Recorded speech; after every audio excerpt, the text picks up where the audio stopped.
Yeah, g'day guys, Steve here from Factory Restos Australia.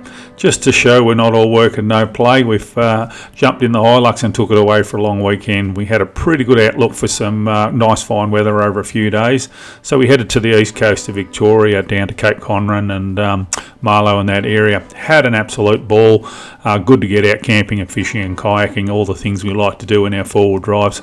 So a good time was had by all, and of course the Hilux went very well. Son is absolutely stoked to say the least and has big plans for the tray and the canopies. But anyway guys, enjoy and we'll talk to you in the next one.